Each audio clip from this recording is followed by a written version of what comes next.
Merci d'être avec nous. Bonjour à tous. Nous sommes avec vous jusqu'à 14 heures. Nos invités sont là. Monsieur Bruno Henry, bonjour. Bonjour. Il est acteur, on le connaît bien. Et il est dans un film qui passera à Marie-Galante. Madame Sandra François, bonjour. Bonjour. Elle ne vient pas assez souvent, mais enfin, elle est là aujourd'hui. On est bien content. Au président de Guadave, elle va expliquer un petit peu ce que c'est. Un peu plus tard, on va recevoir Péguina Rasson, qui est président du syndicat d'initiative du Moule. Et puis Cynthia Lefort et Barbara Montpierre, nos deux chroniqueuses du mardi, seront là aussi un peu plus tard. Sinon, l'actualité, eh bien, on revient encore sur la mobilisation pour Clodo. Olivier Félix était à Basse-Terre hier. Conférence de presse pour une nouvelle course de Pointe-Noire. Là aussi, Olivier Félix était là-bas, pour Pointe-Noire-Bémaro, une course un petit peu particulière avec la traversée des Mamelles. C'est quelque chose d'assez inattendu. Et puis le Festi-Marche de Lamentin avec Vianney Valverde, et puis la remise des instruments de musique aux enfants, c'est très important. Voilà un petit peu le sommaire. On vous remercie encore d'être là avec nous jusqu'à 14 heures. Et on va tout développer. On commence par la dame. Madame, j'ai envie de dire Madame Guadave, mais on va l'appeler Madame Sandra François. Rappelez un petit peu Guadave pour les victimes, c'est ça? Exactement. Donc, Guadave France Victimes 97.1 est une association d'aide aux victimes, Oui. agréée et conventionnée par le ministère de la Justice, chargée de venir en aide à toutes les personnes victimes d'infractions pénales. Et parmi ces victimes d'infractions pénales, nous accueillons et nous accompagnons les victimes de violences conjugales. En quoi consiste véritablement notre mission? En une prise en charge sociale, juridique et psychologique de ces personnes victimes qui se présentent soit spontanément ou soit sont dirigées vers nous par les services de police, gendarmerie ou alors par le parquet. Alors j'ai envie de vous poser la question par rapport à 2021, 2022, le nombre de violences conjugales a baissé ou augmenté? Alors, 2022, en tout cas en ce qui concerne l'accompagnement qui a été proposé par Guadave, nous avons observé une augmentation. Une augmentation des cas de violences volontaires et particulièrement des cas de violences conjugales. Petite précision importante, c'est que les victimes qui se présentent chez nous, parfois, n'ont pas encore déposé plainte. Donc c'est vrai que nos chiffres peuvent être différents des chiffres qui sont communiqués par les services de police et les services de gendarmerie, puisque le travail de nos professionnels, justement, va être d'aider ces personnes victimes à aller vers la démarche du dépôt de plainte. Alors souvent, quand on parle de violence conjugale, on pense toujours à l'homme qui bat sa femme, mais l'inverse est vrai aussi. Bien sûr, puisque les violences n'ont pas de sexe, malheureusement.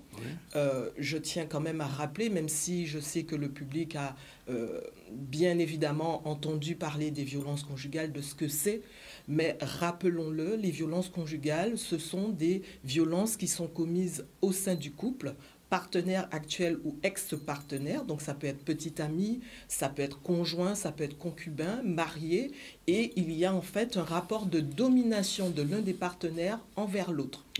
Et ces violences peuvent prendre de différentes formes, donc les violences physiques, les violences psychologiques, le dénigrement, ça peut être aussi de la violence administrative. Ça va jusqu'au harcèlement? Exactement, le harcèlement, ça peut prendre aussi la forme de violence sexuelle. Et donc, ces violences peuvent être commises par l'homme envers la femme, par la femme envers l'homme, ou alors par la femme envers la femme lorsqu'il s'agit de couples homosexuels, ou de l'homme envers l'homme lorsqu'il s'agit également de couples homosexuels. Vous aidez aussi les justiciables? Tout à fait, puisque... Dans quel cas exactement? La mission de Guadave est une mission d'accompagnement des personnes victimes, mais également d'accompagnement de la population, de l'accès aux droits. Donc, notre démarche va être d'accompagner toute personne qui se présente au sein de nos locaux qui se situent au centre Saint-Jean-Perse à Pointe-à-Pitre, également dans les différentes permanences que nous avons sur toute la Grande Terre, je pourrais les préciser tout à l'heure, de donner toutes les informations aux justifiables sur leurs droits, sur les procédures. Exemple, une personne qui a un problème avec son voisin, un trouble de voisinage, elle ne sait pas quoi faire. On est là justement pour lui indiquer les procédures et comment les faire. Vous auriez intelligent vers l'aide à la justice, les aides qui sont données, les avocats désignés d'office par exemple? Nous leur donnons toutes les informations utiles Pour, par exemple, les personnes qui n'ont pas les moyens de payer les honoraires d'un avocat, on va leur donner toutes les informations sur l'aide juridictionnelle qui permet justement une prise en charge des frais d'honoraires du professionnel du droit par l'État en fonction des ressources des personnes. Donc on va leur préciser les plafonds, on va leur remettre le dossier, les aider à remplir ce dossier d'aide juridictionnelle et les diriger vers l'accueil du tribunal qui sera en charge de récupérer ces dossiers. Alors, je vais me tourner vers M. Bruno Henry parce qu'il est l'acteur du film Résolution. Vous avez vu le film déjà, Mme François? Je n'ai pas encore vu le film dans son intégralité, mais j'ai vu donc l'interview de M. Bruno pour avoir réalisé ce film. Et nous serons donc vendredi à Marie-Galante pour la diffusion de ce film Résolution auprès de la population marie-galantaise et j'aurai la chance de pouvoir voir le film dans son entièreté. Alors Bruno, merci d'être avec nous. Je crois que c'est la deuxième fois que vous venez ici. Deuxième fois. Je me souviens, vous étiez venu il y a quelque temps, c'était pour un festival. Oui, c'est ça. Alors, Résolution, moi je ne l'ai pas encore vu. Alors, dites-nous un petit peu, je sais c'est un film qui concerne le problème de la violence conjugale aussi, c'est ça? C'est ça, oui. Violence faite aux femmes. Et c'est un film que j'ai tourné en Côte d'Ivoire fin 2018 et qui est un film qui a gagné 2 prix au FESPACO 2019. Et en fait, il était au FESPACO, ce film? Oui, il a gagné 2 prix. Il a gagné le prix de la DCAO et le prix Houphouët-Boigny. Voilà. Et c'est un film qui a été réalisé par Boris Way et Marcel Sagne et produit par Orange Studio et Evelyne Juhen qui est aussi l'actrice principale. Et donc en fait c'est un film sur les violences faites aux femmes et dirais-je dans les hautes sphères de la société, puisque c'est un couple, lui il est procureur et elle c'est une femme d'affaires. Et on pense que justement, bien ciblé, là. Oui, mais justement c'est que là-bas c'est qu'ils pensent justement c'est que la haute société ils pensent que ça se passe pas dans les hautes sphères. Ils pensent que c'est toujours dans les pauvres, qu'il y a de la violence. Oui. Mais là, justement, c'est un film pour montrer que justement, aussi dans les hautes sphères, il peut se passer ce genre de violence, et notamment comme Françoise. Madame Françoise l'a dit, c'est que c'est pas uniquement physique, c'est psychologique, c'est à tous les niveaux. Et ce film, j'ai eu envie de le faire parce que moi-même, ayant été petit, j'ai subi la violence, mes sœurs ont subi la violence, ma maman a subi la violence. D'accord. Et voilà, donc il me tenait à cœur quand on m'a proposé ce rôle. Au début, j'étais un peu, comment dirais-je, pas réfractaire, mais pour moi, c'était un vrai challenge, parce que rentrer dans une violence, et ça me ramenait, moi, à une enfance, et ça me ramenait à un père violent que j'avais banni de ma vie, et il fallait replonger justement dans tout ça pour donner une vérité à ce personnage qui est Marc Cassis. Et voilà, ce film, je l'ai fait, et à chaque fois qu'on faisait des scènes un peu violentes, j'allais voir l'actrice Evelyne Juhen, et je lui dis ça va, il dit oui, c'est vous le violent dans le film? Ouais. Waouh. Ça doit être quelque chose, hein? Ouais. Et puis c'est vrai qu'au sortir des projections, ce qui était bien, c'est que je voyais les yeux des hommes rougis, donc qui avaient pleuré. Donc je trouve qu'il y a un vrai message qui est passé. Et puis après, les femmes regardaient comme ça. J'ai été obligé de dire à chaque fois, attendez, hein, c'est juste un rôle. Et puis voilà, et je trouve que c'est un vrai message pour moi, même si le film est violent, mais c'est quand même un film coup de poing, c'est un vrai message d'espoir pour dire aux femmes, même si c'est dur, même si vous êtes dans l'amour, il faut arrêter de subir. Il faut arriver à dénoncer, même si c'est difficile, parce que même si elles n'y arrivent pas une première fois, mais peut-être que ça peut marcher la deuxième fois, la troisième fois, parce qu'après, il y a beaucoup de femmes qui se font tuer, et après, c'est des drames à tous les niveaux, même pour les enfants qui restent, ou pour tout l'entourage familial, et ça, malheureusement, c'est pas que c'est un fléau qui est universel, et pour combattre ce fléau, il faut ce genre de film, justement, ce genre de message, pour que, justement, que l'être humain, l'homme, prenne conscience qu'à un moment donné, voilà, il faut que ça s'arrête. Et je pense que ça va passer aussi par l'éducation, parce que je pense que la base, c'est l'éducation. Donc c'est dès le plus jeune âge, faire en sorte que justement d'inculquer autre chose que la violence. Il y a d'autres moyens. Je pense de parler, de se parler. On n'est pas obligé d'être d'accord sur tout, mais je pense que ça peut passer par là, quoi. Comment ce film a été accueilli en Côte d'Ivoire? Est-ce que la société ivoirienne, il y a autant de violence Il y en a partout, il y en a partout. Après, forcément, l'homme, voilà, il va toujours essayer de se dédouaner. Et puis moi, c'est vrai qu'à chaque fois qu'il y a eu des débats, moi j'ai toujours été pour la cause féminine. Oui. Et forcément, je me mettais à dos un petit peu. Mais c'est pas grave, c'est pas grave parce que tous ne sont pas comme ça. Donc même s'il y en a sur 10, il y en a 2-3 qui auront compris le message, et ces 2-3 vont pouvoir passer le message à d'autres, et ainsi de suite, et peut-être que tout ça va grandir et faire en sorte qu'un jour, tout ça s'arrête, quoi. En tout cas, c'est le but que, dans ce sens-là, que le film a été fait. C'est un film qui a déjà été diffusé une fois en Guadeloupe. Oui, au Cinestar, Christelle Galou l'avait... oui, et puis je crois qu'il était passé aussi au FEMI, enfin, c'est un film qui a énormément voyagé à travers la planète, il est même passé sur les chaînes un peu en Guadeloupe et tout, et en France malheureusement il aurait dû sortir, mais il y a eu le Covid. Oui. Et donc ça a stoppé énormément de choses, mais en tout cas c'est un film qui continue à voyager, qui continue à faire en sorte qu'il y ait des débats, mais je pense que voilà, c'est des débats constructifs, et je pense que tous ensemble et avec l'association et avec tout ça, faire en sorte que les langues se délient et que la violence s'arrête, quoi. Alors Madame François, pourquoi ce film est diffusé à Marie-Galante, à Gambourg particulièrement? Mais parce qu'il est important qu'on se rappelle que Grand-Bourg de Marie-Galante fait partie de la Guadeloupe. Oui, non, mais ça, on le sait. Mais déjà pour cette raison. Oui. Et puis la deuxième raison, je pense que parce que la ville de Grand-Bourg de Marie-Galante a accueilli avec grande joie la diffusion de ce film. En tout cas, pour notre part, nous avons été conviés par Madame Symphorien et Madame Judith. Oui, Judith Lercy, qui a l'initiative. De Grand-Bourg de Marie-Galante, qui nous avait effectivement sollicité pour la journée du 10 mars. Et puis on a eu l'heureux plaisir de savoir que Monsieur Henry serait des nôtres physiquement. Oui. Donc du coup, la date a été repoussée au 17. Oui. Et donc, je pense que aujourd'hui, en tout cas le 17, ce sera sur Grand-Bourg de Marie-Galante, et ça va créer une émotion particulière. Il n'y aura pas d'autres diffusions autre part, c'est pas prévu? Peut-être, après, voilà. Peut-être. Ouais. Et nous invitons tout un chacun à venir sur Grand-Bourg de Marie-Galante. Ce sera l'occasion de venir, d'être parmi nous le 17, de venir voir ce film, pouvoir en parler autour de nous et peut-être solliciter. Et puis, je sais que Canal 10 a beaucoup d'échos sur la Guadeloupe. Peut-être qu'il y aura... il y aura des gens qui vont demander des responsables du Rex ou dans les autres communes pour qu'il y ait des diffusions dans les communes sur la Guadeloupe. Mais c'est une diffusion en plein air que vous faites? Alors, nous n'avons pas plus d'indications. Je vois sur la place de l'église de Grand. Voilà. Oui, mais je crois que c'est couvert. Ce sera couvert pour que les personnes puissent venir regarder avec toute quiétude.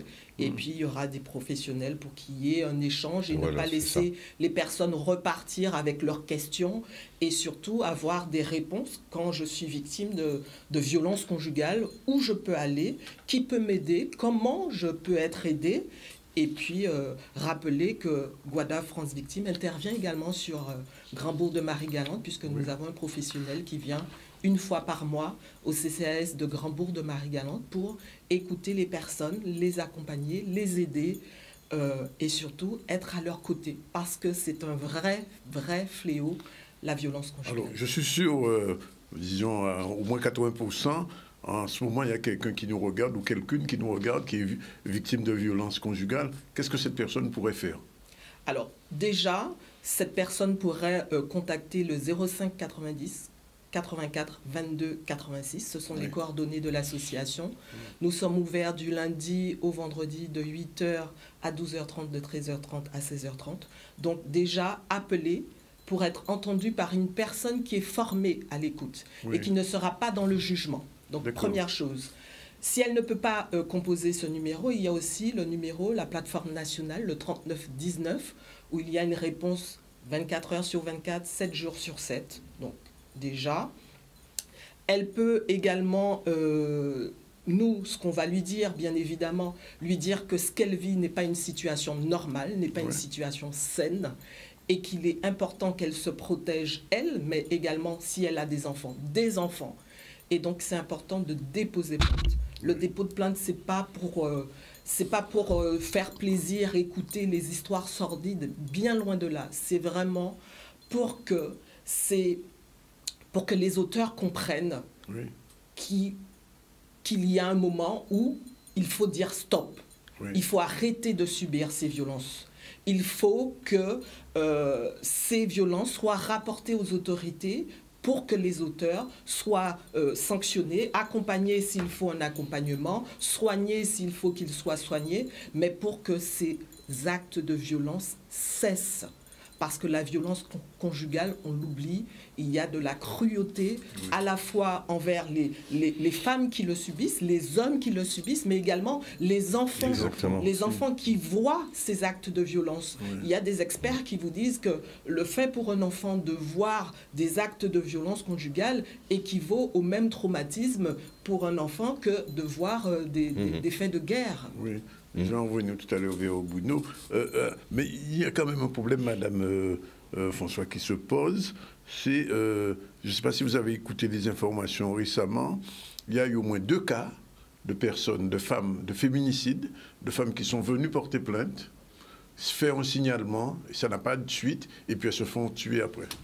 Alors là, c'est le triste... c'est vrai que ces histoires sont tristes. Mais pour autant...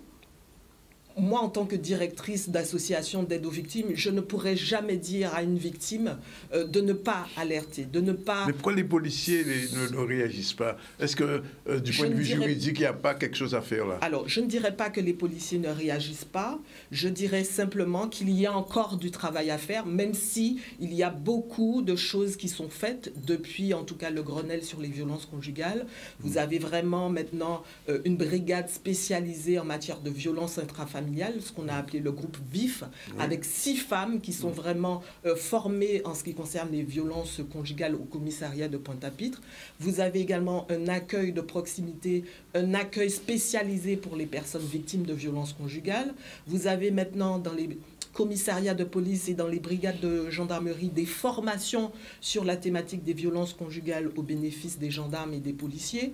Vous avez également le dispositif qui permet à toute personne victime de se présenter dans ces 2 lieux, gendarmerie et commissariat, sans avoir à dire « je suis victime de violences conjugales », mais simplement en indiquant une couleur, de pouvoir être identifié comme personne victime et de pouvoir être tout de suite ramené vers les professionnels qu'il faut. Il y a des choses qui sont mises en place. Donc effectivement, il y a peut-être encore des loupés, mais ils sont malheureusement peut-être trop nombreux, 2 c'est trop, mais il y a des choses qui sont faites sur le territoire, il y a des dispositifs de protection qui n'existaient pas auparavant, qui ont été mis en place, comme le téléphone grand danger, qui est attribué par le procureur de la République après une évaluation d'un juriste de l'aide aux victimes au bureau d'aide aux victimes du tribunal judiciaire, pour l'attribution d'un téléphone qui est remis à la personne victime de violences conjugales qui se sent véritablement en danger. En danger à partir du moment où il y a eu soit séparation ou des faits laissant supposer qu'il y aurait peut-être un passage à l'acte. Vous avez ce téléphone, vous avez le bracelet anti-rapprochement. C'est un bracelet qui est donc remis à l'auteur, et la victime de violences conjugales, elle détient ce boîtier, et donc il y a un périmètre. Un périmètre qui est déterminé par le juge où les personnes ont interdiction de se rapprocher, et à partir du moment où l'auteur se trouve dans ce périmètre, il y a une alerte qui va lui demander de s'éloigner de ce périmètre. S'il ne le fait pas, tout de suite, il y a les forces de police qui se présentent. Alors, il y a un autre problème. A déjà montré ses preuves. Alors, il y a un autre problème, c'est que quelquefois, même souvent, les femmes ont honte de porter plainte, ont honte de signaler, sont gênées parce qu'elles ont été victimes, et parce que vous le savez aussi, il y a eu des fois où certaines plaintes étaient traitées un petit peu de façon légère, et ce qui fait que certaines femmes disent « ouais, sans qu'elles porter plainte pour vous faire gérer moins ». Ce genre de comportement existe aussi. Alors peut-être que ça existait auparavant, ça existait auparavant, je ne peux pas le nier, Mais il y a eu véritablement une évolution après le Grenelle sur les violences conjugales en 2019. Il y a vraiment des choses, il y a vraiment des dispositifs qui sont mis en place. Les policiers sont formés, les gendarmes sont formés. Il y a vraiment maintenant une véritable prise en charge des victimes de violences conjugales. Et je dis à toutes les personnes victimes qui nous regardent, qui nous écoutent, femmes, hommes, enfants, que vous n'êtes plus seuls. Que vous n'êtes plus seul, qu'il y a des professionnels pour vous aider et que vous n'avez plus à avoir peur. La peur doit changer de camp. Il est important aujourd'hui que maintenant, les victimes se disent qu'elles n'ont plus à avoir peur. La peur doit véritablement changer de camp. Et si mon message aujourd'hui, il y en a un qui doit rester, c'est celui-là. D'accord. Rapprochez-vous des associations d'aide aux victimes. Parlez autour de vous. Parlez à vos proches. Si c'est compliqué pour vous de composer le numéro de téléphone, je demande aux proches justement qui regardent cette émission de prendre ces numéros de téléphone, de les garder près d'eux, d'être alerte, d'être véatif quand il se passe quelque chose, quand vous avez une sœur, une cousine qui se renferme, qui ne parle plus, qui a des bleus et qui vous dit en permanence qu'elle est tombée dans les escaliers, qu'elle a mal. Soyons tous alertes parce que le problème des violences conjugales reste le problème de chacun d'entre nous. Nous avons des frères, nous avons des pères, nous avons des cousins, des cousines, des sœurs. Et c'est à nous tous de nous impliquer, d'aider ces personnes, parce que le phénomène d'emprise est un phénomène grave. On n'en sort pas comme cela. Oui, alors je reviens vers Bruno Henry. Vous serez à la projection du film avant vous. Mais je vais vous poser une question un petit peu personnelle. Est-ce que ce que vous avez vécu dans votre enfance, ça vous a traumatisé? Beaucoup. Beaucoup. Ah oui, parce que moi, après, j'ai eu du mal à grandir en tant qu'homme, en tant que personne. C'est-à-dire que mon évolution a été très, très, très difficile parce que quand on grandit, heureusement, j'ai eu cette chance de ne pas tomber dans la violence, même si je l'ai connue. Mais j'arrivais en tant qu'homme, en tant qu'être humain, où j'avais plein de blocages, plein de choses comme ça. Et ce qui m'a aidé, moi, à m'en sortir, c'est l'art. J'ai eu un petit frère qui n'a pas eu cette chance parce que lui, il a connu la délinquance, il s'est shooté, tout ça. Malheureusement, il est mort d'une pancréatite. Oui. Et c'est pour ça que pour moi, c'était important de montrer qu'on peut très bien s'en sortir. Mais pour m'en sortir, j'ai connu l'art qui m'a beaucoup aidé, mais j'ai fait aussi une psychothérapie pour justement savoir où j'en étais et arriver à sortir de tous ces boulets qui m'empêchaient d'avancer. Et voilà, et c'est ce que j'essaye de faire. Et à chaque fois, tout ce que je peux faire, j'essaye d'encadrer, j'essaye de parler, j'essaye d'accompagner les gens qui sont autour de moi justement pour faire en sorte que ensemble, parce que ensemble on est plus fort et on a tendance à l'oublier et que le seul regret c'est que ma mère elle n'a pas eu cette chance. En fait, le jour où elle est sortie du carcan de mon père, mais c'est ce jour-là mon père il a failli tuer ma mère devant nos yeux. Voilà, à ce point-là, parce que justement, mais elle avait pris cette décision de le quitter quoi. Donc ça a été extrêmement violent. Et après je sais qu'il essayait de nous poursuivre, de savoir où on était parce que fallait nous planquer et tout ça. On n'a même pu aller. À cette époque-là. Pardon? Il y avait encore de bracelets, des lois. Ah non. À l'époque, j'habitais à Bourges, on était en France. Mon père, c'était un militaire de carrière. Et il n'y avait pas tout ça à l'époque. Donc, c'était très compliqué. Et je pense que c'était une époque aussi où peut-être que les femmes avaient moins la parole que maintenant. Elles étaient moins écoutées. Je pense qu'il y avait quelque chose comme ça où il y avait quand même ce côté mâle dominant. Et maintenant, je pense que les choses évoluent parce que justement la société évolue et que je pense que maintenant aussi, je pense que les femmes, elles ont un pouvoir. Et ça c'est très bien et je trouve que voilà, et je trouve que l'avenir demain c'est justement parce que les femmes elles prennent leur place et qu'on les écoute et qu'il faut qu'on continue à les écouter et que justement et peut-être c'est par ce cheminement là que les choses vont s'arrêter quoi. Oui. Alors, Sandra, François, une dernière question. Quand les femmes sont victimes, ou enfin, les victimes arrivent, il y a un accompagnement psychologique quand même? Parce que monsieur Boudou disait que justement, il a dû personnellement faire appel à des psys après. Comment ça se passe? Oui, effectivement, nous, à Guada France Victime 97.1, nous proposons vraiment une prise en charge globale. Donc une prise en charge juridique avec des juristes qui vont accompagner dans les démarches, une prise en charge sociale avec des assistantes de services sociaux et également des intervenantes sociales dans les brigades de gendarmerie et commissariat, et également une prise en charge psychologique. Puisque nous avons bien compris qu'être victime de violences conjugales, c'est subir un traumatisme. Et ces traumatismes peuvent être divers et variés. Donc effectivement, nous avons une psychologue qui intervient 2 après-midi par semaine et donc qui, au cours des entretiens, va vraiment écouter ces personnes et leur donner effectivement des clés pour pouvoir rebondir, pour pouvoir se reconstruire. Et nous avons également au sein de l'association un projet qui s'appelle Des ailes pour se défendre, où nous proposons des ateliers estime de soi avec une coach en images pour apprendre à ces personnes victimes à se reconstruire.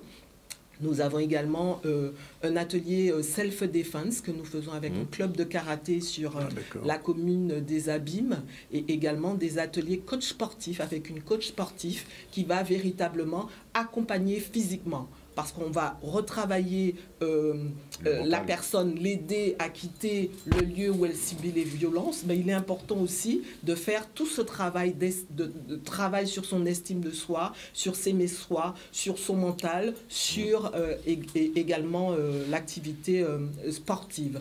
Donc les personnes qui nous regardent, qui ont été victimes ou qui le sont actuellement, peuvent contacter l'association et demander à bénéficier de ces ateliers. Et c'est Guadave qui paye donc les ateliers. C'est ce projet que nous menons en partenariat avec la police nationale et l'association LAFPED est financé par le conseil départemental de Guadeloupe et par le FIPD et Cap Excellence, la politique de la ville. Tout à fait. Bien, écoutez, on vous remercie de tout ça. Je vous pose quand même la question, je connais la réponse. Dans l'affaire Clodo, on n'est pas venu vous voir, non? Non. Non. Voilà, tout de suite, justement, on va parler de l'affaire Clodo. Il y a eu hier une mobilisation à Basse-Terre. Olivier Félix était là avec sa caméra, on regarde un peu dessus. L'indignation face au manque de respect, au manque de considération du tribunal, de la machine judiciaire. On est avec la population est avec nous et comme tu l'as dit, le combat prend une autre dimension. Une autre dimension pourquoi ? Parce qu'on ressent l'agacement, on ressent l'énervement, on ressent vraiment la chaleur qui monte en nous et qui fait que de plus en plus on en a marre. On n'arrive plus à se contenir parce qu'il faut savoir que ça fait 2 ans et demi qu'on souffre. On a traversé vraiment toutes les émotions et aujourd'hui vraiment c'est un ras-le-bol. Et on est là, on est mobilisé, on a du soutien, donc on tient. On l'a toujours répété, on l'a toujours dit, le peuple est souverain, il a toujours été.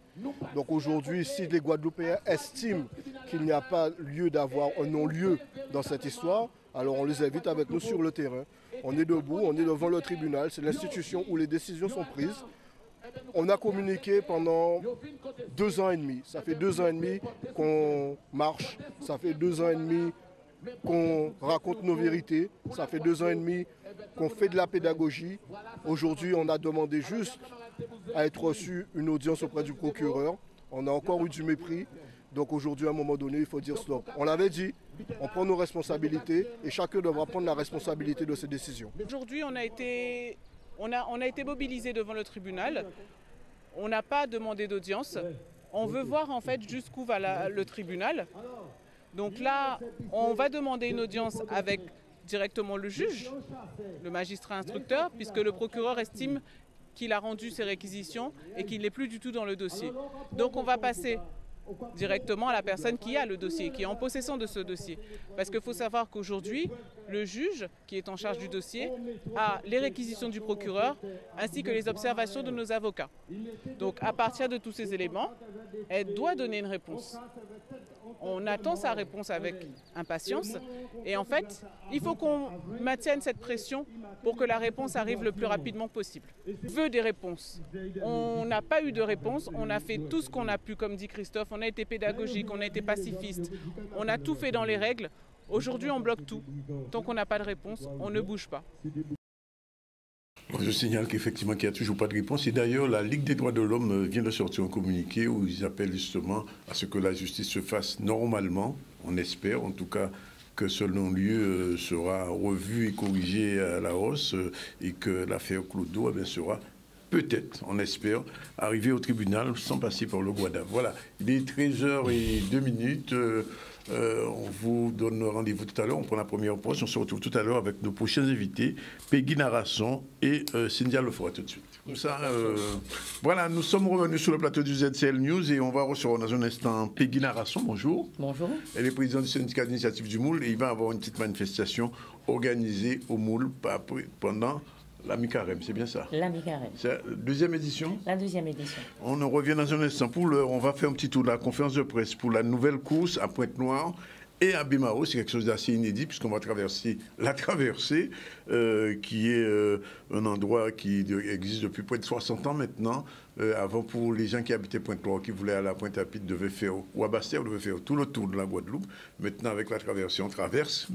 Mais la course va se dérouler dans la traversée. Reportage Olivier Félix. C'est une innovation, hein, elle est inédite, une course qui traverse les Mamelles à pied, ça s'était jamais fait.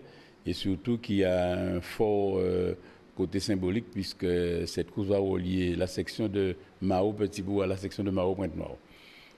Avec deux temps forts. Le premier temps fort auquel se courra en individuel, réservé à monsieur et madame tout le monde, dès lors qu'on a les dispositions pour pouvoir courir avec certificat médical et auto-licencié.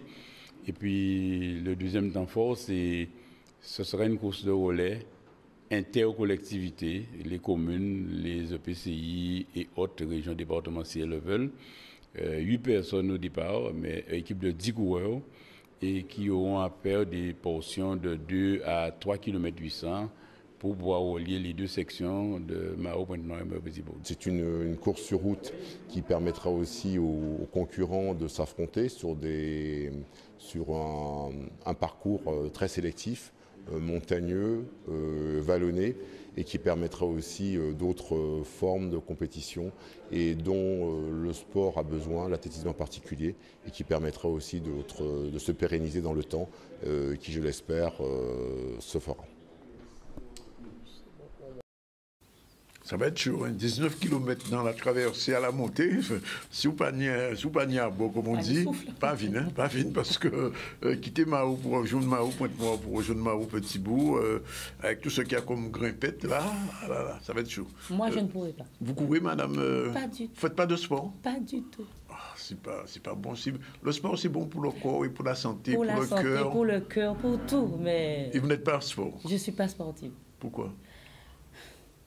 Déjà, je m'essouffle énormément. En fait, je m'essouffle rapidement. Oui. Et puis... Quand il y a le carnaval, vous ne courez pas avec... Pas du tout. J'aime bien regarder. Vous n'êtes pas dans les masses? Non, pas du tout. Même pas dans masse moule massif? Non. En fait, ce que j'apprécie, c'est plutôt les groupes à peau. Les groupes à peau? Oui, parce que moi, j'aime le côté naturel, j'aime le côté traditionnel et j'aime le côté où ils font un mélange de... Ils font beaucoup de manuels. Alors, quand on utilise la banane, le coco, les feuilles de coco, voilà, des choses comme ça, moi, je suis très... Je me souviens, pour le carnaval, il y a une grande fête au Moule, hein, 2 dimanches avant le carnaval. Tous les groupes s'étaient donné rendez-vous au Moule. Ah ben, c'est comme dans toutes les communes. Chaque année, non, mais en fait, chaque année, vous faites ça? Si, le 29 avril. Oui, le 29 avril, c'était chaud. Hein? Ah, mais c'était super bien, c'était super bien organisé. C'était bien organisé aussi, il n'y a pas eu trop de retard. Pas du tout, il n'y a pas eu de retard. On a même vu la mairesse qui a défilé aussi. Ah, mais en plus, elle était en masse boule massif. Oui. Avec, et vous étiez spectatrice? Non, en fait, comme je fais partie du syndicat d'initiative, nous avions préféré en fait présenter les Miss dans des voitures anciennes. Ah oui, j'ai vu ça aussi. Vous avez vu ça et c'était la première commune qui avait fait ça. Oui. Alors, le syndicat d'initiative fonctionne bien au Moule? Le syndicat d'initiative, on fonctionne bien. En fait, on est un groupe de 17. Nous sommes 17 membres. Ah, quand même, il y a du monde. Hein? Oui, il y a du monde. Ouais. Et puis, nous sommes là, nous essayons de mettre notre ville en avant. Alors, quelle initiative? La plus récente initiative, c'est quoi? La plus récente, ben, c'est celle-ci. C'est le 15. Nous venons vous parler du Zikemas. Voilà. Zikemas numéro 2. Numéro 2. Alors, qu'est-ce que c'est exactement, le Zikemas? Alors, le Zikemas, c'est... en fait, pour moi, c'est orienté vers la culture, déjà. Pourquoi je dis culture? Parce que pour moi, c'est un concept qui est une apothéose traditionnelle extraordinaire. C'est un mélange de musique zouk, le zouk c'est très antillais, avec la musique à peau. Et quand je parle de musique à peau, je parle vraiment de culture, comme je vous disais tout à l'heure. Ça aurait pu s'appeler Zoukemas. C'est vrai, mais le concept, en fait, c'était le nom que Madame... à l'origine, c'est Madame Zabarel. Brigitte, notre amie Brigitte, Zabarel, voilà, qui nous a présenté ce projet-là. Et puis, nous l'avons complètement accaparé. Nous l'avons... voilà. Alors, le 15, à partir de 19h30, c'est 7h30 du soir. Qu'est-ce qu'il va y avoir exactement? Ben, nous aurons beaucoup d'artistes. Alors, je ne dirais pas que guadeloupéens, parce que je veux faire un petit coucou. En fait, je veux... Parce qu'on aura Monsieur Jean-Luc Guanel, qui sort de la Martinique. Voilà. Pour moi, nous sommes antillais. Et ce mélange de... L'année dernière, nous étions que des Guadeloupéens, comme on dit, mais il ne faut pas être chauvin. On est des Antillais. Vous avez ouvert un petit peu? On a ouvert un petit peu. Et ça, je trouve ça très agréable. On me dit quand même que l'inverse n'est pas toujours vrai. C'est pas grave. C'est pas notre conception. Notre conception, c'est vraiment qu'on doit se sentir antillais. Parce que vous savez, lorsque vous allez en métropole, vous allez en métropole, on ne dit pas que vous êtes ni... En fait, peut-être certains disent qu'ils sont guadeloupéens, martiniquais, guyanais, mais on est tous de la même couleur, du même sang. Et moi, je ne fais pas de différence entre ni guadeloupéens, ni martiniquais, ni guyanais. Voilà. Donc il y aura Guanel, mais pas que Guanel quand même. Non, il n'y aura pas que Guanel. Non, j'ai dit que je voulais faire un petit clin d'œil.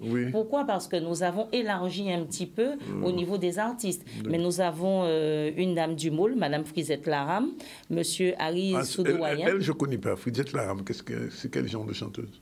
Ben, il faut venir mercredi. Ah, il faut venir voir. Voilà. Je ne vais pas tout dévoiler. Vous allez m'obliger à venir au Moule. Mais tout à fait. Mais il faut venir. Pourquoi? Parce que c'est un concept, je vous ai dit que c'est une apothéose traditionnelle extraordinaire. Alors il faut venir. D'accord. Bon, il faut venir, il faut venir. Oui. Il y aura Harry quand même, je connais Harry. Hein. Vous connaissez? Oui, Harry, je le connais quand même. Mais il y a Frances Lise Bertelli, Patrice aussi, Ullman. je connais, oui. Monsieur Ullman était là l'année dernière, c'est vrai. Pour juste une petite parenthèse, on n'a pas voulu mettre les mêmes artistes que l'année dernière. Mais Monsieur Patrice Ullman a fait une superbe musique avec Monsieur Ladrezo, qui a une très belle voix. Vous savez que Ladrezo a un tube en ce moment. C'est pour ça Masse, que ça s'appelle Masse. Vous avez jamais... Alors c'est pour ça que nous avons mis Monsieur Ullman avec Monsieur Ladrezo. Ouais, parce que voilà. Et puis, on aura, comme je vous ai dit, Jean-Luc Guanel, un petit clin d'œil à la Martinique, Dacha, et Monsieur Jean-Michel Rotin, que ça fait très longtemps que nous n'avons pas entendu. C'est vrai. Et que nous n'avons pas vu. Et c'est un artiste que nous aimons. Bon, alors, donc, et tout ça, c'est gratuit? Et tout ça, c'est gratuit. Alors, il faudrait peut-être arrêter de dire que la ville du Moule a beaucoup d'argent. J'ai pas dit ça, Mais quand vous dites que c'est gratuit, ça, oui, peut être payant, c'est vrai. Mais c'est que la collectivité nous donne beaucoup de moyens, c'est vrai, pour animer la ville. Et ça, le syndicat d'initiative, franchement, on remercie la collectivité, le maire, Madame Carabin, qui nous permet de mettre sa ville, en fait, voilà, de pouvoir... Et le Zikema se fera où? Le Zikema se fera exactement sur la place de la Liberté. Oui. C'est-à-dire devant la mairie, c'est ça? Non, ça c'est la place de la mairie. Le Zikema, vous voyez le boulevard Michaud-Chevry, voilà, c'est juste sur la place de la Liberté. Oui. Bon. Ça va être chaud. Ça va être magnifique. Oui, ça va être extraordinaire. Je vais vous donner beaucoup de synonymes, mais c'est vrai que ce sera vraiment magnifique. Il faut vraiment venir à partir de 19h30. Il y a une belle clientèle, enfin, il y a un bon plateau, Oui, il y a un bon plateau. C'est Brigitte qui a choisi le plateau? C'est Brigitte qui a choisi le plateau. Bravo Brigitte. Oui, bravo Brigitte. C'est vrai que par contre, une chose que je souhaiterais ajouter, c'est que lors de l'agenda des événements, je n'ai pas vu le Zikemas. Et ça m'a un petit peu chagriné. J'ai vu exactement qu'il y a des concerts au Gosier, j'ai vu qu'il y a du gros cas à Bemao, mais pas de Zikemas. De quel agenda vous parlez? L'agenda des événements de la Guadeloupe. Alors je me dis qu'il faudrait peut-être qu'on ajoute ça. C'est peut-être parce que le syndicat d'initiative ne communique pas suffisamment. C'est ce que je vous disais tout à l'heure. Eh bien, nous allons y remédier. Oui, il faut communiquer quand même. Vous savez que la mi-carême est uniquement guadeloupéenne. Oui. Ça n'existe nulle part ailleurs. Non, même pas en Martinique. Même pas en Martinique. Ah, d'accord. Et ça, par contre, je le revendique. Oui. C'est vraiment très guadeloupéen. Ça n'existe ni en Martinique, ni en Guyane. Et ni peut-être, je ne sais pas, pour les îles comme Polynésie. Ah non, mais vraiment, c'est vraiment typique. Il n'y a pas en Martinique, ni en Guyane, n'a pas pour la côté, ni ça. Ben voilà. Et en fait, nous, on a choisi le mercredi d'avant la mi-carême. Pourquoi? Parce que nous avons le marché du moule. Le marché du moule génère. C'est le mercredi? C'est le mercredi soir, justement. Alors, il n'y a pas de marché mercredi? Si, non. Il y a le marché le mercredi. Le marché se termine quelquefois à 20h. Eh bien, justement. Alors, comme ça, c'est pour ça que nous avons... là, on prend une jambée. Ah ben voilà. Ça, c'était intelligent. Ah, d'accord. Vous avez tout prévu. Mais oui, on a tout prévu. Et c'est juste à côté. Et le mercredi soir, en fait, quand vous voyez sur le boulevard maritime, nous avons beaucoup d'affluence, nous avons beaucoup de personnes. Alors, c'est pour ça que nous avons préféré, en fait, le mettre sur la place de la Liberté pour que ça ne soit pas trop exigu au niveau du marché. D'accord. Bon, le rendez-vous est pris. Je peux vous poser une petite question supplémentaire?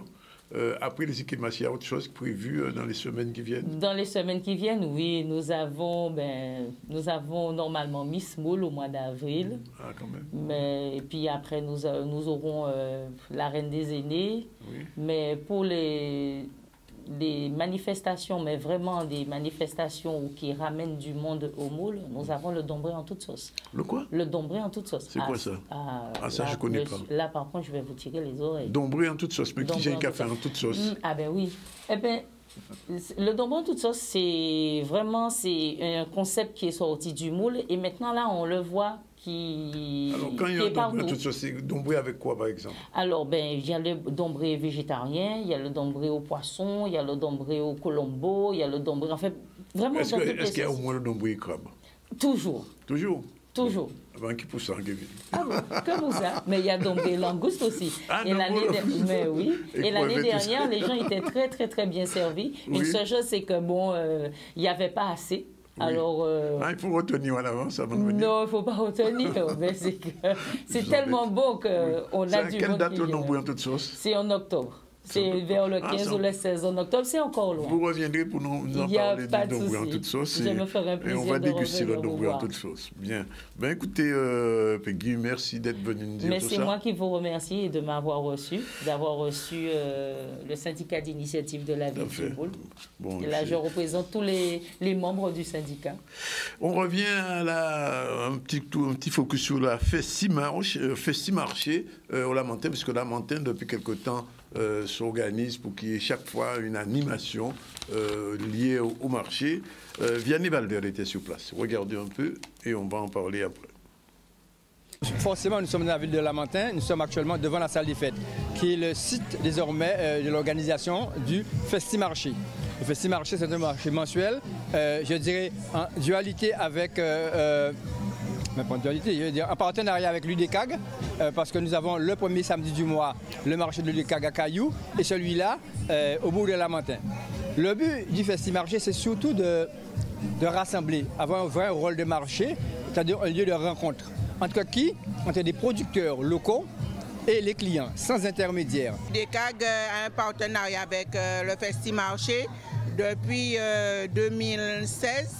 Quand on a changé de local, on était à Grosse-Montagne, on s'est installé à Caillou et on a cherché à dynamiser notre territoire. Et c'est dans ce cadre-là qu'on a mis en place un partenariat avec la commune du Lamentin qui nous a sollicités. L'intérêt de voir des produits régionaux et de pouvoir y goûter et puis voir aussi d'autres personnes. Quelquefois, on rencontre des gens qu'on n'avait pas vus depuis plusieurs années qui font aussi ce marché. Et puis, c'est très intéressant de se regrouper de temps en temps, de faire ce genre de festivités au niveau des communes. Ça permet aussi à d'autres personnes de d'autres communes de venir pour pouvoir voir ce qui s'y passe, quoi. Pour moi, c'est très appréciable de faire ce genre de manifestation. Nous avons 45 exposants. 45 exposants entre les agriculteurs, les restaurateurs, les artisans, les agrotransformateurs et des forains. Bon, enfin un peu de tout. On a même des éditeurs, des livres. On a de tout. On a même des comment on peut dire ça, des naturopathes qui exposent. Enfin, on a un peu de tout ce qui touche au bien-être. Alors quand on dit bien-être extérieur, mais naturellement le premier bien-être, c'est celui qu'on fait entrer dans son corps. Pour avoir un corps sain, il faut d'abord manger sain. C'est bien de se soigner après, mais d'abord il faut se soigner en amont. Et là, on a même un pôle agriculture biologique et naturelle aussi, si vous voulez aller voir. Donc on a de tout et c'est un très très beau marché. Vous voyez bien que tout le monde est sous chapiteau, ça c'est important, et d'autres sont à l'intérieur. En tout cas, même s'il pleut, tout le monde est à couvert. Alors vous qui êtes à l'extérieur, venez découvrir le Festi Marché de Lamentin, donc on y bien.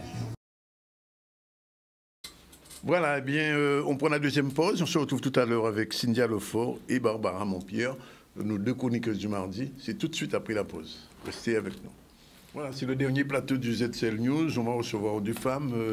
Bonjour Cynthia. Bonjour Dani. On n'a pas vu depuis quelques semaines. Bonjour Barbara. Bonjour Cynthia. Bonjour Dani. Bonjour avec Barbara, à toutes et à tous. on va parler de comment faire confiance à nouveau. Juste deux petits mots avant. Alors, j'ai reçu 3 bouquins. Je tiens à vous les présenter en attendant de recevoir les écrivains. Miasme et Vomito Negro de Jean-Luc Plomasso. Ça vient de sortir. Géopolitique des Outre-mer de Fred Constant. Fred Constant, c'est un enseignant à l'université. Il sera d'ailleurs à la Wawak vendredi. Il va présenter cet ouvrage. On en parlera. Et aussi un poète guadeloupéen qui commence à être connu, Daniel Simon. Hier encore, j'avais cette jeunesse pour l'épouler, l'aimer. Aujourd'hui, il ne reste plus que la sagesse de la vie pour seulement le voir heureux. Ça s'appelle Renaissance. Voilà les 3 bouquins dont on parlera dans les jours qui viennent, puisqu'on va recevoir les auteurs de ces livres. Alors, pour l'instant, on va commencer, puis nous fasse, bon allez, on commence avec Barbara. Et on finit avec Cynthia. Alors, comment faire confiance à nouveau? Générique de Barbara, c'est parti.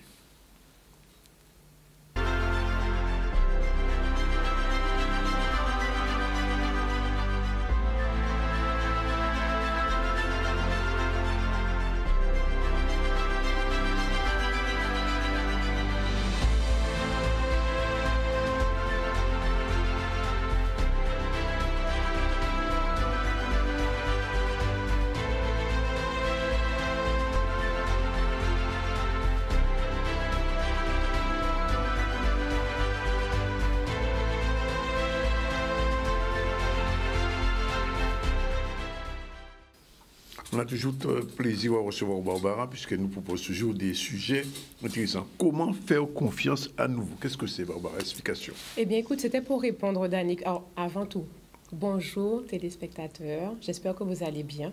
Triste aussi, hein? Oui. Voilà, hommes et femmes. J'espère que vous allez bien, que vous continuez toujours à prendre soin de vous. Hein? On n'arrête pas de le dire, mais c'est important. C'est important. Voilà, le contexte est assez difficile, donc on peut se trouver des fois bien. Comme moi, par exemple, aujourd'hui, je suis un petit peu moins en forme. Mais j'ai eu le privilège... Ça se voit pas? Bon, ben écoute, tant mieux. En tout cas, j'ai eu le privilège de partager quelques techniques avec Cynthia, qui va vous parler tout à l'heure. Oui. Et c'est vrai que ça va déjà, ne serait-ce que rebooster de l'avoir si joliment apprêté. Et puis, très dynamique. Tout à l'heure, on va parler de ça. J'ai expliqué tout à l'heure. Bon, bref, alors. C'est ça. Il y a une vidéo à voir, hein, d'abord. Oui, mais attends, 2 secondes. Ah non, attends. Je voulais déjà prendre un petit temps pour vous saluer et diffuser des choses positives, de l'amour. Puisqu'on parle de confiance, et bien la confiance, ça parle aussi par le fait d'être bienveillant avec autrui. Voilà, c'est ce que j'avais déjà dégagé. Et oui, on a une vidéo à voir par rapport au sujet. Et c'est une personne qu'on n'a pas vue depuis bien longtemps. Ah bien oui, c'est vrai ça. On va revoir. Alors, on peut voir la vidéo maintenant. C'est parti. Allô. C'est pour coach, monsieur coach. Ça ne va pas. Tu vois, je me suis même trompé. Je voulais t'appeler normalement. Je t'appelle en appel vidéo, coach. J'ai plus confiance aux gens.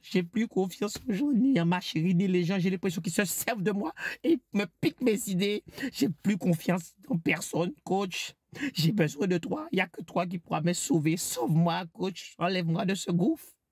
Ah, coach, sauvez-moi. J'ai plus confiance dans les gens. Non, c'est fini. Bien, Robert, on n'a pas vu. Alors, il n'a plus confiance. Qu'est-ce qui se passe? C'est ça. Bon, alors, petit clin d'œil à Robert, hein, vous l'aurez compris, Pascal, qu'on n'avait pas vu depuis un petit moment. Donc, petit clin d'œil et coucou à toi, Pascal. Et c'est vrai que c'est un sujet aussi, c'était pour répondre à une demande d'un téléspectateur, d'ailleurs, qui avait appelé en direct sur le plateau quand on avait fait le sujet de l'ego. Et aussi, plusieurs demandes que je peux avoir de followers, et dont une en particulier, sur ce sujet-là. Ben, j'arrive plus à faire confiance. J'arrive plus à faire confiance aux autres. J'ai déjà été tellement blessée. Comment faire pour faire confiance? Parce que pour le coup, ça me bloque dans mes relations. Voilà, donc j'imagine que chacun de nous, hein, ici sur ce plateau, on peut être concerné de loin ou de près par rapport à cette problématique. Cynthia, on échangeait rapidement tout à l'heure hors antenne, où tu disais que tu peux avoir tendance des fois peut-être à fuir. Oui, alors en fait, on parlait de dépendance affective aussi tout à l'heure. Donc oui, à partir du moment où parfois je sens de l'affect, ben je fuis parce que je veux garder mon indépendance justement. Et cette indépendance, c'est l'indépendance affective. Tout à fait. Et c'est un sujet d'ailleurs que nous allons aborder plus longuement. Donc la dépendance, l'indépendance affective lors d'un débat prochainement à suivre. Pour revenir au sujet du jour, ben, c'est aussi quelque chose qui va nous poser problème pour le fait d'avoir confiance en autrui, puisque quand on est dans une phase de dépendance affective, eh bien, comme on s'oublie et que la vie de l'autre passe en priorité, eh bien, du coup, on peut être souvent déçu. Et du coup, ce qui va faire cette fuite après, puisqu'on aurait été blessé dans une protection, autoprotection, qui va changer notre rapport avec les autres et du coup éliminer la confiance, Dani. Alors, l'inverse de la confiance, c'est la méfiance. C'est ça. Est-ce que, pendant que tu parles de méfiance, voyons rapidement les petites définitions, comme j'aime si bien le faire, hein, pour qu'on puisse bien savoir de quoi on parle. Donc, quand on est sur la confiance, donc la confiance, c'est l'assurance, hardiesse, le courage qui vient de la conscience de la valeur que l'on a de soi, de sa chance. Alors déjà, on va parler de confiance par rapport à soi. C'est pour ça que j'ai pris cette définition. Premièrement, donc quand on a confiance de soi, on a cette assurance, ce courage qui vient de notre conscience de la valeur que nous avons. C'est souvent lié aussi à l'estime de soi. Hein? Maintenant, quand on parle pour les autres, pour une autre personne, on parlera de sentiment de quelqu'un qui se fie entièrement à quelqu'un d'autre, à quelque chose. En termes de synonymes, on sera sur l'espérance, la foi, le crédit et le contraire qui emmène justement, on va parler de ces différents mots, l'anxiété, l'appréhension, la crainte, le doute, la méfiance. Tout à fait, la méfiance. Eh bien, et on peut le dire, c'est quelque chose qui... Voilà, c'est comme ça. C'est comme ça parce que justement, on sera, quand tout à l'heure, je parlais de sentiment justement de vouloir se protéger, ce qui fera qu'on ne pourra plus avoir confiance après que...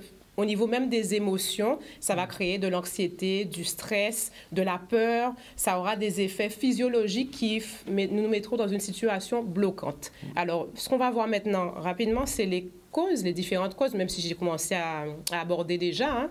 Donc, le manque de confiance en soi d'abord. Évidemment. C'est-à-dire que si je n'ai pas confiance en moi, donc, qu'est-ce que je vais avoir tendance à faire tout à l'heure rapidement? Je l'ai dit, je vais écouter l'avis des autres. Je serai certainement dans l'indécision. Je ferai passer l'avis des autres avant moi. Ouais. Du coup, je serai aussi une proie facile. Une proie facile pour pouvoir justement me faire influencer. Tout à fait. Et quand je me fais influencer, eh bien, évidemment, après, le résultat, c'est un dysfonctionnement avec moi-même, avec les autres. Et du coup, je ne suis pas bien. Je ne suis pas bien, je suis blessée, je me protège et puis on retourne ce cercle vicieux qui nous emmène aux expériences, les expériences traumatiques du passé, c'est-à-dire qu'on aura des traumas, on aura été blessé, on aura été choqué et autres, hein, des chocs qui vont faire que ce sera bloquant pour ensuite aller vers l'autre. Les blessures de l'âme sont aussi une cause. Hein, quand je parle des blessures de l'âme, on sera sur la trahison, l'injustice. Tout à l'heure, on a vu le témoignage de Robert. Hein. Oui. Bon, là, il est en mode... on sent qu'il est en plein dans les émotions, le haut des émotions, même si voilà, c'est de l'humour aussi. En même temps, c'est important de mettre une petite touche d'humour, même si le sujet est très important. Et pour le coup, quand on est dans cette dimension où on se sent trahi et on est vraiment sur de l'injustice, eh bien, ce sera bloquant, encore plus bloquant quand il s'agit de blessures que l'âme aura gardées. Parce que ça parle aussi de notre passé, des choses que nous avons ancrées, qui sont restées et qui vont rejaillir parce que ça fait aussi des croyances limitantes. C'est-à-dire qu'à chaque fois que je vis une situation, on en a parlé dans une précédente chronique, dès que je vis une situation qui m'a fait mal, mon cerveau, mon corps, enregistre. Et du coup, je vais me mettre à reproduire le même schéma et les mêmes actions, même si pourtant la situation que je vois n'est plus la même. Alors ensuite, l'enfance douloureuse, évidemment, quand on a une enfance difficile avec des situations complexes, eh bien, forcément, pareil, comme je viens de le dire, hein, on va se souvenir des événements où là, c'était pas confortable, j'ai eu mal, je veux pas. Donc même si c'est pas ce qui se passe en réalité, ça va être bloquant pour moi. Et puis, les émotions, j'en ai parlé. Oui, bien sûr. Pour terminer, mais il y en a plein d'autres, hein, l'absence de limites posées aux autres. Quand je ne pose pas de limites aux autres, eh bien forcément, je suis déçue, puisque voilà, les choses que les autres me feront, puisque la meilleure personne qui peut savoir ce qui est beau pour moi, ben, c'est moi-même. Oui. Et comme je ne pose pas de limites, du coup, les autres vont empiéter sur mon territoire, mon jardin, il y a qui rentre en jardin, moi.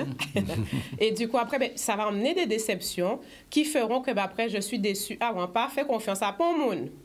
N'est-ce pas? Et du coup, là, quand je dis ça, je suis carrément dans une croyance limitante dans la généralisation. Mais et alors, la généralisation, c'est un ennemi. Est-ce qu'on peut refaire confiance? Comment faire? Bien sûr, on peut refaire confiance. Il y a une méthode? Bien sûr. Alors, bien entendu, alors tout dépend, encore une fois. Quand on est dans les blessures de l'âme, c'est quelque chose qui est ancré, c'est profond. Hein? Donc, selon la difficulté qu'on peut avoir, bien sûr, il y a le développement personnel, mais on peut aussi choisir de se faire accompagner par un professionnel, que ce soit psychiatre, en fonction de notre s'il y a une pathologie ou autre, psychothérapeute ou encore coach, simplement puisque s'il y a des choses qu'on peut étudier selon la sensibilité du coach, pour accompagner justement la personne à sortir de ces blessures progressivement, de façon à pouvoir déjà regagner confiance en soi. Parce que quand on a eu des blessures, eh bien, il y a la culpabilité, il y a le sentiment aussi, il y a le manque d'amour qui s'installe, le manque de compréhension et de bienveillance envers soi. Donc, on peut déjà aussi se dire, je vais me faire accompagner. Je peux me faire accompagner. Et ensuite, on va voir en quelques astuces, quelques techniques à l'écran pour nous aider. Donc, je parlais de la confiance en soi. C'est la base de tout. Si je me fais confiance, si je regagne confiance en moi, puisque ce n'est pas quelque chose qui reste... voilà, la confiance évolue en fonction de nos cycles de vie, de l'âge, des expériences que nous avons, mais toujours avoir un travail que je réalise personnellement pour maintenir une bonne confiance en moi. Apprendre à prendre de la hauteur, tout simplement. Je parle beaucoup de silence, de prise de hauteur, mais ça aide physiologiquement quand je prends ce temps où je respire, à prendre de la hauteur et à relativiser par rapport à une situation qui va se présenter. Tout à l'heure, Danick, tu as vu quand on a parlé de la généralisation. Mais ça aussi, c'est un piège. Oui. Quand je dis généralisation, c'est cette façon de dire, quand on dit généralisation, on mettra toujours devant jamais ou toujours. Oui. Ah, et de toute façon, c'est toujours le même bitin là. Oui. C'est toujours pareil. Rien pas à changer. Rien pas à changer. On me trahit toujours. Ah, c'est tout. Voilà. Quand on est dans ça, on est vraiment dans quelque chose qui est ancré, où on met ce fameux toujours, donc je généralise une situation qui est unique. Chaque situation est unique. Donc ça aide justement à se dire, quand je ne généralise pas, je sors aussi des croyances limitantes.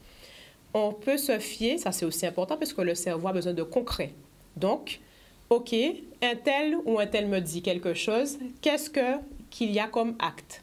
La parole, c'est bien. Oui. On dit aussi que, par exemple, les écrits restent, mais les actes restent. Oui. Donc, on se fie à des actions concrètes de la personne pour voir avec le temps, donc soit dans le passé ou encore au présent, qu'est-ce que cette personne me prouve, me montre, qui va affirmer ce qu'elle me dit. Alors, ensuite, ce qui va être aussi important, c'est, on va poursuivre, c'est d'arriver, en fait, à se mettre à la place de l'autre. Pourquoi? Alors, on ne va pas s'oublier, hein? Il ne faut pas s'oublier. Mais selon toi, pourquoi ça va être important de se mettre à la place de l'autre, Danick?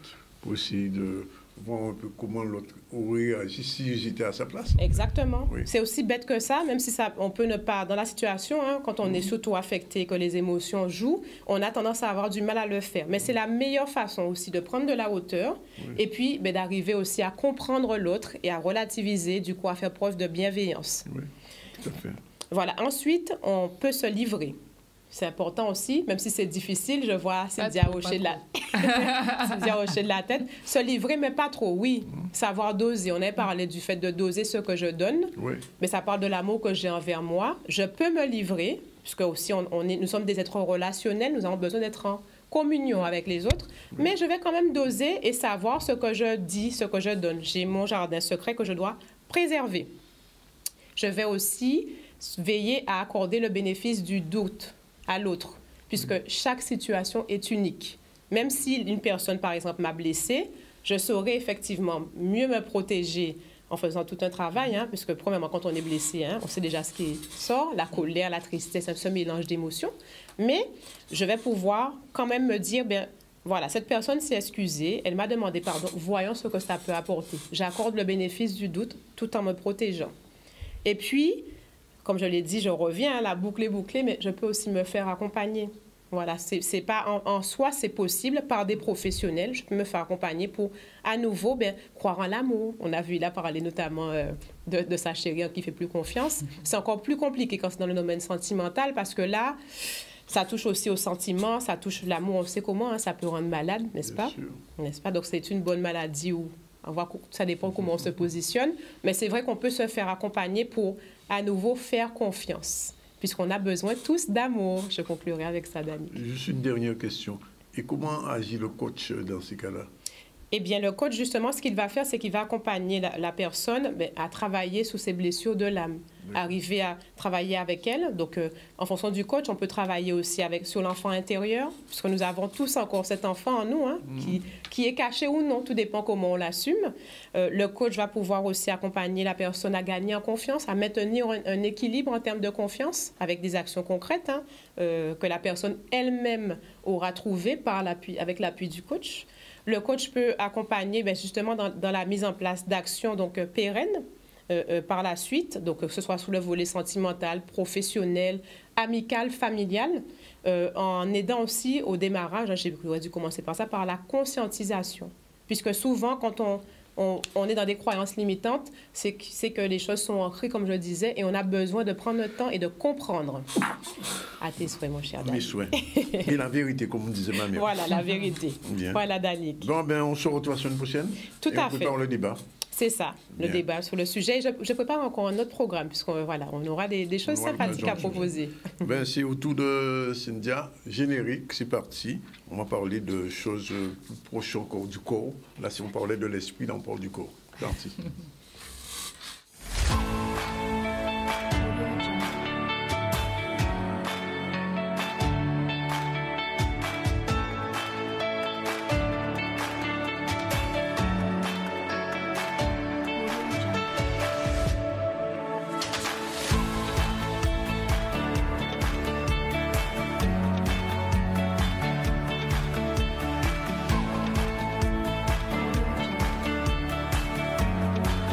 Cynthia, je vais juste te dire quelque chose. Oui. Le nouveau préfet, non. C'est famille, hein? Non, pas famille en moins. Si c'est famille en moins, pas ça. Ouais. Bon, bref. Alors, de quoi on parle aujourd'hui?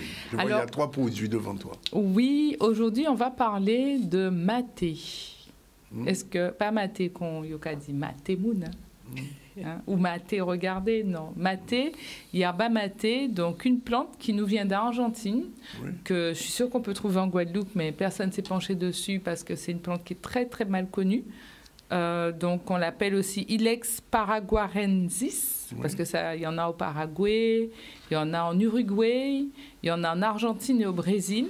Et en fait, il faut savoir que dans ces pays-là, contrairement à nous, ils ne connaissent pas le café.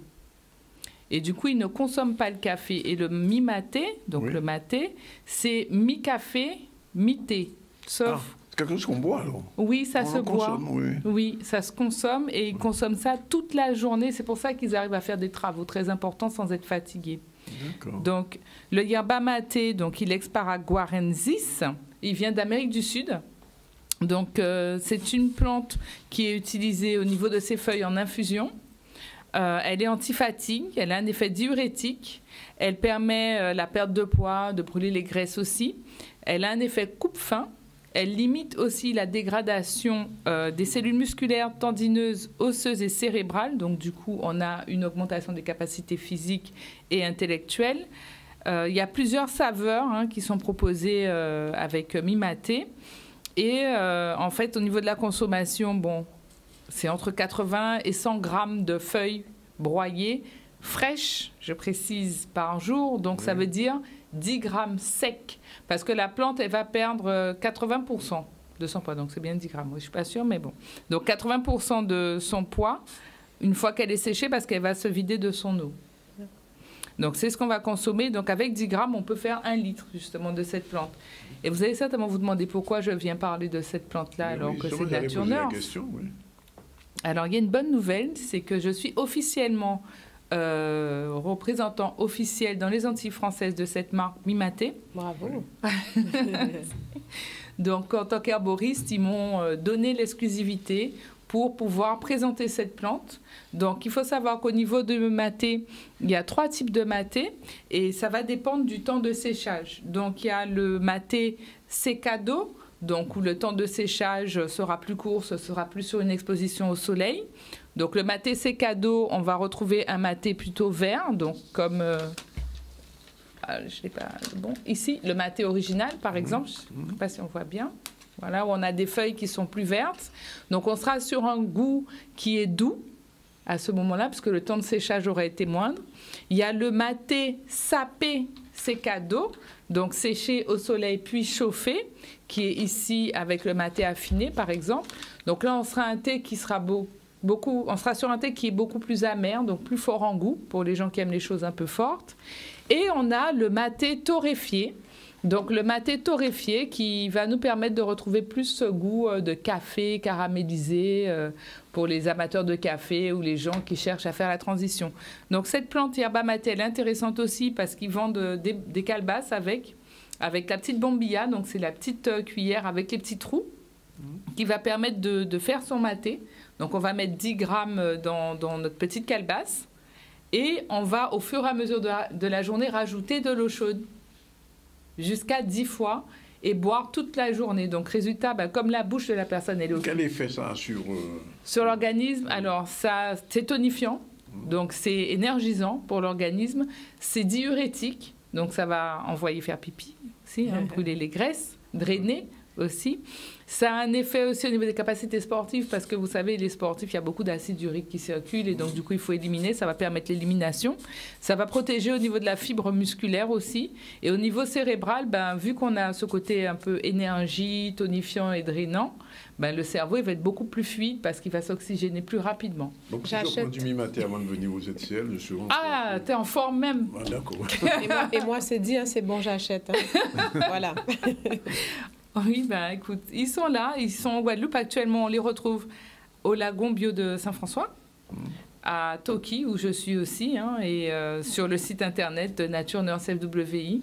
Donc, qui a, je l'annonce, changé, donc vous ne tapez plus Nature Nurse FWI, il faut remplacer par Wow Création, oui, victime de son succès, comme chaque année. Mais à partir de cette année, c'est terminé parce que je pense que le message pour moi, on va dire de l'univers, était Cynthia, arrête avec ton site, tu as ouvert une autre entreprise qui vend des produits, c'est une plateforme, fais-la travailler. Donc aujourd'hui, on retrouve les produits Nature Nurse, Mimaté et des autres sur le site de Wow Création, qui est toujours la même entreprise. C'était pour mon fils. On te retrouve la semaine prochaine. Exact. Alors, pas la semaine prochaine, dans 2 semaines. Dans 2 semaines? Oui, et je vais parler du guarana.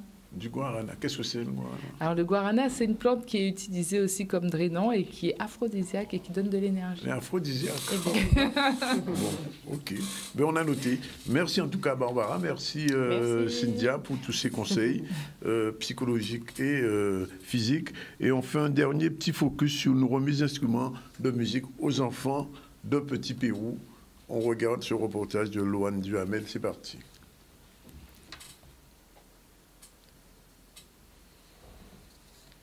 C'est la journée pour remettre officiellement les instruments de musique aux élèves de Petit Pérou, aux enfants de Petit Pérou qui ont adhéré au dispositif DEMOS. Alors le dispositif DEMOS, c'est DEMOS qui veut dire dispositif d'éducation musicale, orchestrale et à vocation sociale, qui permet à des enfants qui n'ont pas des activités périscolaires de pouvoir adhérer à un orchestre, puisque l'objectif de ce dispositif, c'est de favoriser la pratique instrumentale et l'adhésion à un orchestre par la suite. Pendant 6 semaines, les enfants ont pu, par le biais d'ateliers chant et ateliers dansés, découvrir en fait tout ce qui pouvait être les paramètres en tout cas de la musique, tout ce qui est les hauteurs, tout ce qui est les sons. Et ça, s'approprier leur corps, parce que c'est avant tout ce qui est important, c'est qu'ils puissent s'approprier leur corps, qu'ils puissent s'approprier leur voix et qui sera mise au service et qui sera dans le prolongement. Donc dès l'instant où on a des enfants qui sont ancrés, qui sont bien dans leur corps, qui sont bien dans leur tête, facilement, ils n'auront aucun mal à ensuite accéder à l'instrument. Parce qu'il faut qu'ils puissent chanter les phrases musicales, ils puissent éprouver le geste musical. Ici, dans notre cas, on a des flûtistes et des clarinettistes. Et toute l'approche de ces 6 semaines leur a permis déjà de se préparer à recevoir ces instruments. On se retrouve avec plusieurs instruments et le but, c'est de nouer un collectif humain aussi et qui aille au-delà de l'aspect musical. C'est quand même 49 enfants de la ville des Abîmes qui ont adhéré au dispositif. Ce sont des enfants de 8 à 10 ans. Et l'objectif, c'est vraiment développer l'épanouissement personnel de l'enfant et surtout dire aux enfants des secteurs, des zones prioritaires et rurales qui peuvent, lorsqu'ils sont motivés, lorsqu'ils sont déterminés à pouvoir réussir et surtout assurer un développement personnel des enfants de Petit Pérou. J'espère simplement que ce dispositif, puisqu'on est quand même à la 2e édition du dispositif, qu'on ait une troisième édition et que d'autres enfants, puisque c'est réservé aux 8-10 ans, de Petit Pérou puissent également adhérer à ce dispositif pour assurer leur épanouissement personnel. Voilà une bonne initiative. Avant de se quitter, un dernier mot, Cynthia. Oui, donc merci Tannick. Je tenais à préciser que je suis en fait dans la recherche, je suis chercheur et je travaille en tant que scientifique. Donc tous les produits que je fabrique, que j'élabore ou que je présente sont issus de recherches scientifiques. Donc quand je parle des produits Nature Nurse, etc., c'est vrai que je ne donne pas les composants, ça va changer. Et maintenant, quand je parlerai des produits, je parlerai plus des composants chimiques qui font que le produit agit sur telle ou telle chose. Voilà. Et je rappelle quand même que tu as été formé par... Docteur Henri Joseph, qui a été mon professeur en herboristerie, que je suis préparatrice en pharmacie aussi, préparatrice en cosmétique, infirmière, herboriste. Tout ce qu'il faut pour pouvoir parler correctement des choses. Il fallait que ce soit dit. Et je le dis souvent, les gens qui interviennent dans le ZCL, les chroniqueurs, sont tous des experts ou des experts dans leur domaine. C'est ça qui est particulier. C'est pas mon gars vient choquer, vient parler de bien qu'il pas connaître. Tout ce qu'elles disent, ce sont des choses qu'elles ont soit expérimentées, comme c'est le cas, soit qu'elles professent, qu'elles prodiguent des soins, des conseils, etc. Donc, ce sont des experts. Voilà. Il est 13h53. Je rappelle, en début du ZCL, on a reçu un acteur, Bruno Henry, acteur d'un film qui s'appelle Résolution. Alors, c'est un film sur les violences conjugales qui va être diffusé, qui a été diffusé l'année dernière au Ciné-Star, mais qui va être diffusé à Marie-Galante ce week-end. Et il est venu avec Sandra François. Sandra François, c'est la directrice du GUADAV. Alors, le GUADAV, si vous ne savez pas, je vous le dis, si vous êtes victime de quelque chose, d'une violence familiale, conjugale, etc., GUADAV, elle a donné un numéro que je répète, le 84 22 86, pour les gens qui sont victimes. Et c'est le GUADAV qui organise la projection de ce film. On a reçu ensuite Peggy Narasson, la présidente du syndicat d'initiative de la ville du Moule, puisqu'il y a un spectacle mercredi soir au Moule avec plein d'artistes, je ne vais pas tous les citer, mais enfin, il y a au moins un artiste que vous connaissez bien, Patrice Sulman. Il y aura aussi Jean-Luc Guanel qui vient de la Martinique, et c'est Brigitte Zabarel qui a organisé ça avec le syndicat d'initiative. Il faut y aller. Cynthia est venue nous parler du mi-maté. Mi-thé, mi-café. Et mi-café aussi, mais il faut mater. Non, il ne faut pas la mater. Bon, bref, Barbara Pompière, comme tous les mardis, est venue nous parler cette fois-ci de la confiance. Comment avoir confiance et refaire confiance et comment il faut progressivement éliminer tous les blocages, parce qu'il y a des éléments de blocage, c'est bien ça, qui font que quelquefois on n'a pas confiance, mais on peut démonter tout ça, détricoter et revenir petit à petit à avoir confiance. Et dans confiance, il y a le mot fiance qui est un mot latin qui veut dire foi. C'est un ancien mot de l'ancien français. Merci pour cet éclairage, Tannick. L'actualité, c'était la mobilisation pour Claude. C'était hier à Basse-Terre, ça continue. La conférence de presse pour la nouvelle course. Alors là, je vous dis, Ikered, course qui va faire départ de Mao à Pointe-Noire, à Mao à Bémao, par la traversée, 19 km à la montée. Bon courage. Enfin, si vous avez une bonne santé et vous avez vu votre médecin avant, il faut avoir au minimum 18 ans pour faire ces 19 km. Et puis on a parlé du Festi-Marché qui a eu au Lamentin, comme chaque semaine, il y a toujours une manifestation de ce type-là au Lamentin. Et on a terminé avec la remise des instruments de musique aux enfants de Petit Pérou. Voilà, c'est fini pour aujourd'hui. La réalisation était assurée par Yann, avec son assistante aujourd'hui, Njoana. Et je le rappelle, 3 bouquins qui m'ont été remis. Et on va recevoir les auteurs. Daniel Simon, Renaissance, au Mans. Géopolitique des Outre-mer qui va être présenté vendredi, samedi exactement, pas vendredi, samedi à la Wawak. Et Miasme et Vomito Negro de Jean-Luc Plomasso, des gens que j'aurai plaisir à recevoir dans les ZCL. Voilà, c'est fini pour aujourd'hui. Rendez-vous demain à la même heure. Bye bye. Bon appétit si vous n'avez pas encore déjeuné, ce qui m'étonnerait.